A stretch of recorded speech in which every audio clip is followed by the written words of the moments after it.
Hello everyone. Gen 2, much like Gen 1, has glitch items. Not as much as Gen 1, but still a decent amount. If you have seen any of the glitch items from Gen 2, you might have seen the name Teru-sama, an odd item that occupies many indexes within the Gen 2 games, which, fun fact, the name was likely a reference to a staff member of Game Freak, Teruki Mirakawa. And there's one big question, of what does the Teru-sama do? We can also ask that question for the other glitch items too, like the TM and HM glitch items, and fortunately today we are going to get answers to those questions in this video. So to start off, for the first set of glitch items, I'm going to include both the TM and HM glitch items because unfortunately, they all pretty much do the same thing. We'll start with TM04 and TM28. These items share the same effect and are useless. Literally, they cannot be used, even if they're registered using select. One difference for them is the descriptions for the items, as they share the same description as their respective usable forms. So if you didn't know, roll out and dig. But another fun fact, all TMs and HMs outside the correct pocket are considered and behave like glitch items, like TM33 from Gold and Silver and TM15 from Crystal, or the TM26 I have here, to show you that these TMs have the use option and don't have the select option. TMs 04 and 28 are special. So now there are the glitch HMs, HM08, 09, 10, 11, and 12. These are also useless, but can be sold for 19,660 Pokédollars. The same can be said for the TMs mentioned earlier. However, there is a minor difference between Gold and Silver when compared to Crystal. In Gold and Silver, the description for these items are simply question mark, but Crystal makes it interesting by having different item descriptions for each HM. I will say that the description for HM012 is the same in both games. HM08 says an attack that may inflict a burn. HM09 says an attack that may cause paralysis. HM10 says an attack that may freeze the foe. HM11 oddly just says question mark. HM12 says attacks 5 turns with rising power, similar to rollout. Now there's actually a secret 13th HM, HM13, or cancel, as it disguises as the cancel button due to being indexed 255 or hex FF. This one acts a tad bit differently than the other ones, as it appears as a berry on the summary screen.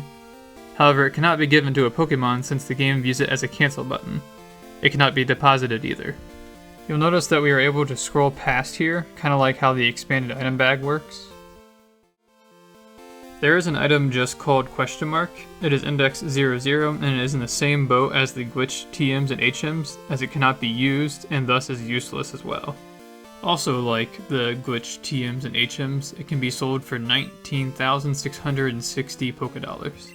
However, there is a difference to note in Pokemon Crystal that does not occur in Gold and Silver.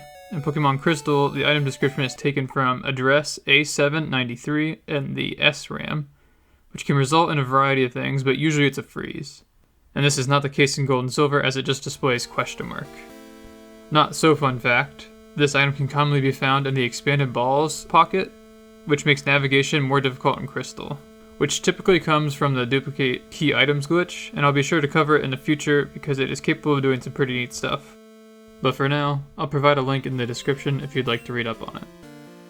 And that's practically all of the glitch items except for the Teru-sama.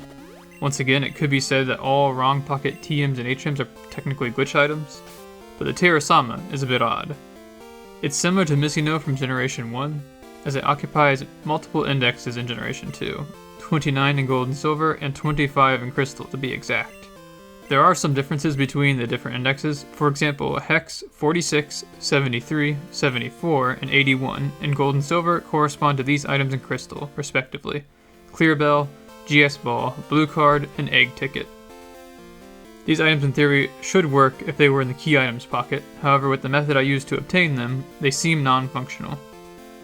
What's interesting is that the Egg Ticket is not used in the Western versions. That was something used in the Mobile System GB service, which was exclusive to Japan. And fun fact, the odd egg given in those games hatched a baby Pokemon that had a 50% chance of being shiny. There are two other special forms of the Teru-sama. They are Hex 06 and 38. These technically have functions identical to what they correspond to in Gen 1. 06 is the town map, and 38 is the Pokeflute. However, in the base game, they are unusable, so we cannot get those effects without hacking. That being the case, I'll link a video in the description showing off those effects. Unfortunately, some of the Teru-sama, on top of not being usable, also cannot be obtained from trading. When a Pokemon is traded from Gen 2 from Gen 1, they are assigned a held item based on the catch rate value, which depends on what the Pokemon is and what game it was caught on. The hex values affected by this are 19, 2D, 32, 5A, 64, 78, 87, and BE. This held item value interaction between Gen 1 and 2 is interesting. If you guys are interested in seeing a video on that, let me know. What's even more unfortunate for the Teru-sama is that all remaining Teru-sama have no function whatsoever. They are simply placeholder items. And I guess this is an example where things get less broken as the series goes on. Gen 1 has a huge variety of broken moves and items with various effects, but however that is not the case in Gen 2.